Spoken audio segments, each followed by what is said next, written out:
Hello friends, स्वागत है आपका हमारे चैनल झारखंड स्टडी 99 पर।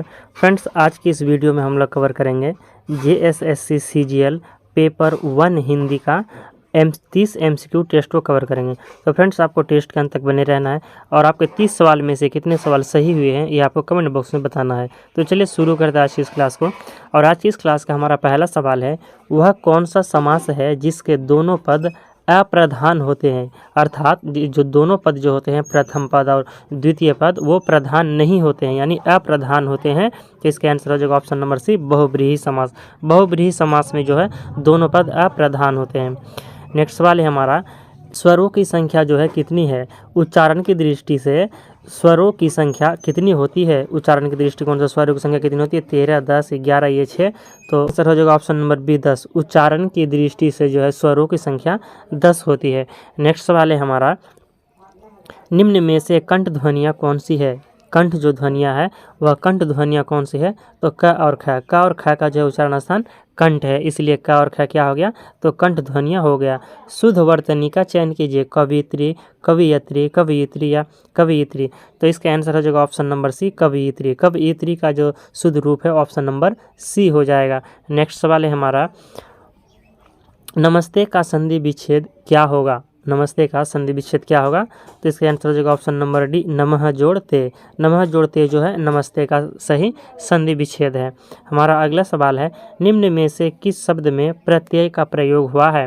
कौन सा शब्द है जिसमें प्रत्यय का प्रयोग हुआ है? तो धनिक। धनिक में जो है फ्रेंड्स इक प्रत्यय प्रयोग हुआ है, तो इसलिए प्रत्यय वाला शब्द हो गया हमारा धनिक। अगला सवाल है हमारा, वह कौन सा समास है जिसके दोनों पदों के बीच कारक चिन्ह लुप्त हो जाता है? तो इसका आंसर हो जाएगा ऑप्शन नंबर डी, तत्पुरुष समास। तत्पुरुष समास में जो है दोनों पदों के बीच में जो है कारक चिन्ह लुप्त हो जाते हैं, तो वह तत्पुरुष समास हो जाएंगे। अगला सवाल है, निम्न में से कौन सा विदेशज शब्द जो है नहीं है? विदेशज शब्द कौन सा नहीं है? लालटेन, ऑफिसर, कैप्टन या हॉस्पिटल। तो ये जो फ्रेंड्स लालटेन जो है यह विदेशज शब्द नहीं है। 8 का option number A right answer हो जाएगा कि लालटेन विदेशज शब्द नहीं है। अगला सवाल है, निम्न में से तत्सम शब्द का चयन कीजिए। तत्सम शब्द जो है कौन सा है? तो वर्षा। वर्षा जो है तत्सम शब्द है, आपको याद रखना है वर्षा कैसा शब्द है, तो वर्षा तत्सम शब्द है। अगला सवाल है, कौन सा शब्द जातिवाचक संज्ञा नहीं है? जातिवाचक संज्ञा क्या नहीं है? जवान, बालक, सुंदर या मनुष्य। तो इसका आंसर हो जाएगा ऑप्शन नंबर सी, सुंदर जो है यह जातिवाचक संज्ञा नहीं है, जबकि जवान, बालक, मनुष्य ये क्या है? जातिवाचक संज्ञा है। अगला सवाल है हमारा, सरस्वती का पर्यायवाची शब्द नहीं है। सरस्वती का कौन है जो पर्यायवाची शब्द नहीं है? शारदा, कमला, वाणी या वीणा पानी। तो इसका आंसर हो जाएगा फ्रेंड्स ऑप्शन नंबर बी, कमला। कमला जो है सरस्वती का पर्यायवाची शब्द नहीं है, जबकि शारदा, वाणी, वीणा पानी ये सरस्वती के पर्यायवाची शब्द हैं। अगला सवाल है हमारा, स्तुति का विलोम शब्द क्या होगा? स्तुति का विलोम शब्द क्या है? तो निंदा। Option number B right answer हो जाएगा, निंदा। स्तुति का विलोम शब्द निंदा है। अगला सवाल है, अभिज्ञ का क्या अर्थ है? न जानने वाला, जानने वाला, कम जानने वाला, इनमें से कोई नहीं। तो 13 का आंसर हो जाएगा ऑप्शन नंबर बी, जानने वाला। अभिज्ञ का अर्थ होता है जानने वाला, तो आपको याद रखना है अभी क्या मतलब जानने वाला। हमारा अगला सवाल है, सत्य और अहिंसा का संबंध है। सत्य और अहिंसा का संबंध डैश है, सत्य और अहिंसा का डैश संबंध है। तो इसका आंसर हो जाएगा ऑप्शन नंबर सी, घनिष्ठ। सत्य और अहिंसा का घनिष्ठ संबंध है, खाली स्थान पर घनिष्ठ आ जाएगा, अर्थात सत्य और अहिंसा का घनिष्ठ संबंध है। अगला सवाल है, निम्नलिखित में से विराम चिन्ह नहीं है। कौन सा जो है एक विराम चिन्ह नहीं है?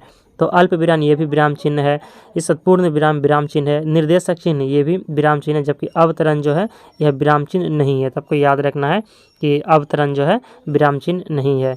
हमारा अगला सवाल है, अग्नि परीक्षा देना का क्या अर्थ है? तो कठिन परिस्थिति में पढ़ना। कठिन परिस्थिति में पढ़ना ये अर्थ हो गया, अग्नि परीक्षा देना का अर्थ हो गया कठिन परिस्थिति में पढ़ना। हमारा अगला सवाल है, अक्ल का दुश्मन का क्या अर्थ है? तो अक्ल का दुश्मन का अर्थ है महामूर्ख। अक्ल का दुश्मन का क्या अर्थ हो जाएगा? तो महामूर्ख हो जाएगा। अगला सवाल है, रस का शाब्दिक अर्थ होता है। रस का शाब्दिक अर्थ क्या होता है? तो आनंद। Option number B right answer हो जाएगा, आनंद। रस का शाब्दिक अर्थ आनंद होता है। हमारा अगला सवाल है, किस रस में माधुर्य गुण का प्रयोग होता है? तो श्रृंगार रस में। श्रृंगार रस में जो है माधुर्य गुण का प्रयोग होता है। Option number B right answer हो जाएगा। अगला सवाल है अलंकार के कितने प्रकार होते हैं? 2 प्रकार, 3 प्रकार, 4 प्रकार या 5 प्रकार। तो फ्रेंड्स बात करें अलंकार की तो अलंकार के जो है 3 प्रकार होते हैं। Option number B right answer हो जाएगा। 3 प्रकार, अलंकार के 3 प्रकार होते हैं। अगला सवाल है हमारा रचना या बनावट के आधार पर शब्द के कितने प्रकार होते हैं? तो 3 प्रकार होते हैं। रचना या बनावट के आधार पर शब्द के 3 प्रकार होते हैं। नेक्स्ट सवाल है हमारा निम्न में से कौन सा शब्द संकर शब्द है? संकर शब्द जो है क्या है? तो छायादार। छायादार जो है संकर शब्द है। अगला सवाल की ओर चलते हैं। हमारा अगला सवाल है हिंदी शब्द किस भाषा का है? हिंदी शब्द जो है यह किस भाषा का है? तो फारसी भाषा का है। हिंदी शब्द जो है फारसी भाषा का शब्द है। अगला सवाल है हमारा निम्नलिखित में से भाववाचक संज्ञा कौन सी है? भाववाचक संज्ञा कौन सी है? इसका आंसर हो जाएगा ऑप्शन नंबर ए शत्रुता। शत्रुता जो है भाववाचक संज्ञा है। अगले सवाल की ओर चलते हैं। अगला सवाल है सूर्य शब्द का स्त्रीलिंग क्या होगा? सूर्य का स्त्रीलिंग क्या है? तो सूर्यानी। Option number A right answer हो जाएगा। सूर्य का सूर्यानी। अगला सवाल है सच्चरित्रता किस मूल शब्द से बना है? सच्चरित्रता है यह किस मूल शब्द से बना है? तो चरित्र से बना है। Option number B right answer हो जाएगा। चरित्र से बना है सच्चरित्रता। नेक्स्ट सवाल है हमारा किस एक वाक्य में क्रिया विशेषण प्रयुक्त हुआ है? क्रिया विशेषण किस में प्रयुक्त हुआ है? A B C D 4 option दिए गए हैं आपके पास में। आप सोच सकते हैं क्या आंसर होगा। तो 27 का आंसर हो जाएगा ऑप्शन नंबर ए। वह धीरे धीरे से बोलता है। इसमें क्रिया विशेषण प्रयुक्त हुआ है। वह धीरे धीरे से बोलता है। हमारा अगला सवाल है कौन सी शब्द क्रिया विशेषण है? तेज, पहला, बुद्धिमान या मीठा। ये 4 ऑप्शन में से कौन सा शब्द है जो क्रिया विशेषण है? तो तेज। तेज जो है क्रिया विशेषण है। Option number A right answer हो जाएगा। हमारा अगला सवाल है छंद का समानार्थी शब्द है। छंद का समानार्थी शब्द क्या है? तो पद। Option number B right answer हो जाएगा। छंद का समानार्थी शब्द पद, यानी छंद को पद भी कहते हैं। अगला सवाल है हमारा शुद्ध वर्तनी छांटिए। सामाजिक, सामाजिक या समजिक। तो फ्रेंड्स यह इजी सवाल था जो आपको पता चल गया होगा कि इसका शुद्ध वर्तनी क्या होगा। फ्रेंड्स आपके एग्जाम पे जो है 2 से 3 सवाल जो है कम से कम 2 सवाल आपको शुद्ध वर्तनी को देखने को मिलेंगे। तो आपको शुद्ध वर्तनी शब्द भी देखकर जाना है। तो 30 का आंसर हो जाएगा ऑप्शन नंबर सी सामाजिक। सामाजिक सही होता है। तो इस 30 का आंसर हो जाएगा सामाजिक। सामाजिक जो है शुद्ध वर्तनी है।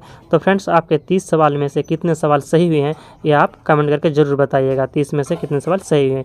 मिलते हैं नेक्स्ट टेस्ट को लेकर बहुत जल्द। जय हिंद।